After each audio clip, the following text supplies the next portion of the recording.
Bonjour à tous, aujourd'hui on va parler un peu plus de monnaie, d'argent, de crypto-monnaie plus particulièrement, et je vais vous présenter en fait ce livre-là, Blockchain, de Laurent Leloup. Pour moi c'est l'un des livres fondamentaux si vous voulez comprendre tout ce qui est en train de se passer actuellement autour des crypto-monnaies et du Bitcoin.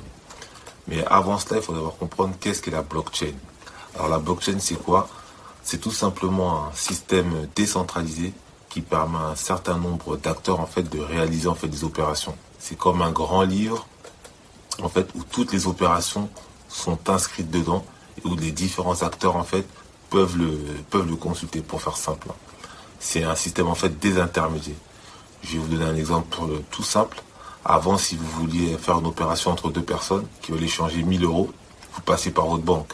Et donc la confiance était accordée à la banque et c'est elle en fait qui sécurise en fait l'opération.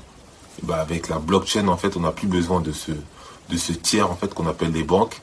On l'a squeezé et ça se passe de personne à personne via un système qu'on appelle la blockchain. Pour faire simple, pour pas être compliqué. Ce qui est bien dans ce livre-là, c'est qu'il vous explique en fait qu'est-ce qu'est la blockchain, la définition.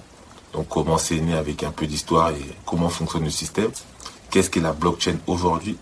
Qu'est-ce que sera la blockchain demain et à quoi elle sert? Moi, j'ai tout particulièrement apprécié le passage où est-ce qu'il parle de Bitcoin et de cash, comment le Bitcoin va remplacer le cash en fait dans toutes les transactions illicites. Donc c'est très intéressant de comprendre. Ce qui est très marrant, c'est qu'il faut savoir qu'à peu près une quinzaine, une vingtaine d'années, les banques centrales ont entrepris un grand mouvement. C'est de remplacer le cash par les monnaies dites numériques.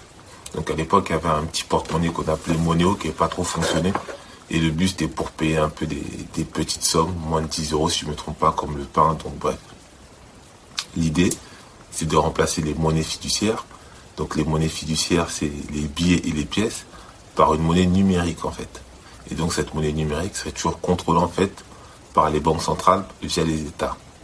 C'est l'inverse plutôt. Par les États via les banques centrales. Donc c'était un peu l'idée. Donc plus de contrôle sur l'argent, moins de cash. Donc vous voyez un peu le système. Donc de manière très simple.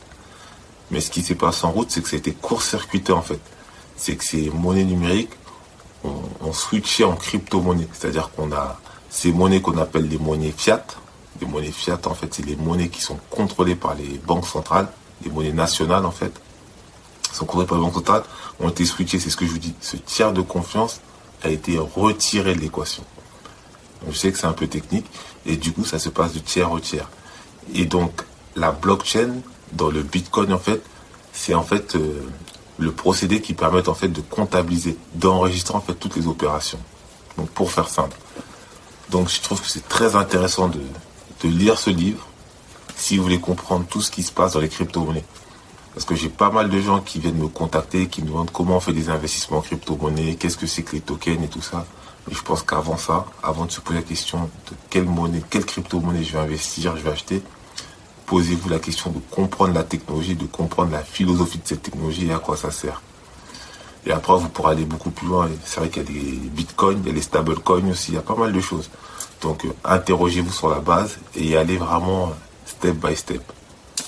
Donc, pour finir, je vous recommande ce livre. Blockchain, vraiment, la révolution de la confiance par Laurent Leloup. Un très bon livre si vous voulez comprendre qu'est-ce qu'est la blockchain pour pouvoir agir sur les crypto-monnaies, sur le bitcoin, sur l'Ethereum, sur tout ce que vous voulez. Je vous remercie. Je vous mettrai peut-être le lien en bas de la vidéo. Et je vous dis à plus tard.